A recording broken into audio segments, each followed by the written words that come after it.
Je vais vous raconter l'histoire d'un personnage de la vie et je serais curieuse de savoir combien d'entre vous pourraient s'y identifier.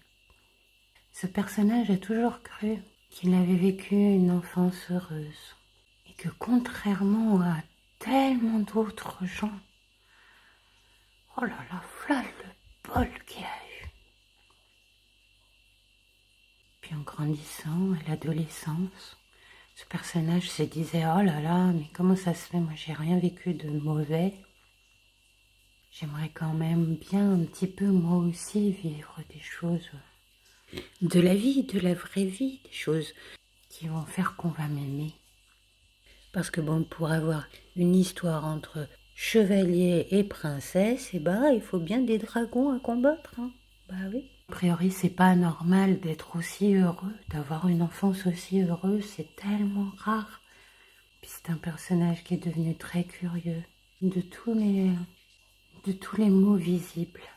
Ou alors toutes les conséquences des mots. Du genre les grands drogués, les SDF, etc. etc. Et il vit longtemps comme ça, ce personnage, à essayer d'apporter un petit peu de bonheur à tout ce monde qui est tellement, tellement, tellement malheureux. Il s'acharne. Il se dit que c'est lui le distributeur de petits et grands bonheurs. C'est normal, il le doit au monde, puisqu'il a vécu une enfance heureuse. Et puis il grandit encore ce personnage. Il ne s'entoure que de personnes malheureuses. Toutes les personnes qui semblent pouvoir lui apporter un petit peu de bonheur sont directement éliminées. Il ne se concentre que sur les personnes malheureuses. Et tout son amour va vers ces personnes pour leur donner ce qu'ils n'ont pas eu lors de leur enfance. Et arrivé à la moitié de sa vie, il se rend compte qu'il s'est tellement occupé du bonheur des autres qu'il n'a jamais eu à penser au sien. Il a tellement eu à cœur de rapporter du bonheur aux gens malheureux qu'au final, lui non plus, il s'en rend bien compte aujourd'hui qu'il en est à la moitié de sa vie. Il est passé à côté de son propre bonheur. Il n'a plus rien. Il n'a plus de toit sur la tête. Il n'a plus de travail. Et même le RSA ne veut plus de lui. Il s'était tellement dit, bon, moi mes besoins, c'est pas grave, j'ai eu une enfance heureuse, donc j'en ai beaucoup moins que ceux qui ont eu une enfance malheureuse, hein.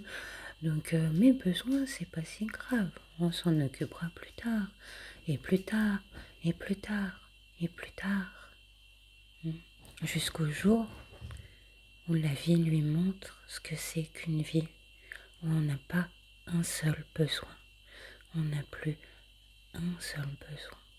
Quand on n'a pas de besoin, on n'a plus rien. Et là, il se réveille et il se dit, si j'avais vraiment vécu une enfance heureuse, est-ce que j'en serais là aujourd'hui? Si j'avais vraiment vécu une enfance heureuse, ne serais-je pas en train de vivre juste ma vie optimale? N'aurais-je pas tout ce dont j'ai besoin? N'aurais-je pas suffisamment d'argent pour vivre? N'aurais-je pas suffisamment d'argent pour me permettre de faire absolument tout ce que j'ai envie de faire? Si j'avais eu une enfance heureuse, ne serais-je pas dans une communauté solide qui me soutient et que je soutiens? Si j'avais vraiment eu une enfance heureuse, mes besoins ne seraient-ils pas tous comblés jusqu'au dernier? Et il se rend compte que oui, en effet, il a eu, pour faire plaisir à ses parents, à faire semblant d'avoir vécu une enfance heureuse. Il a eu, pour faire plaisir à ses parents, pour rassurer ses parents.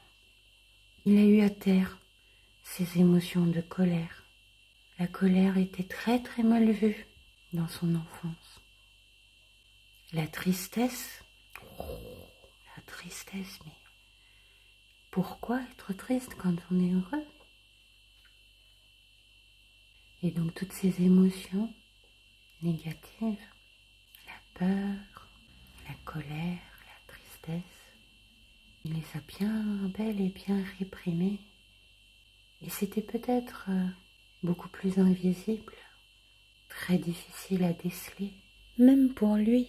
Parce que tout le monde disait, oh là là, mais qu'est-ce que t'avais une belle enfance, toi. Il a quand même vécu une enfance très très malheureuse parce qu'il a eu à réprimer ses émotions. Et en réprimant ses émotions, sa tristesse, sa colère, ses peurs, il a réprimé qui il était. Il s'est réprimé tout entier. Il n'a jamais vraiment existé, ce personnage. Mais à présent qu'il s'en est rendu compte, il lui reste encore la moitié de toute une vie pour se vivre tel qu'il est, pour se rencontrer.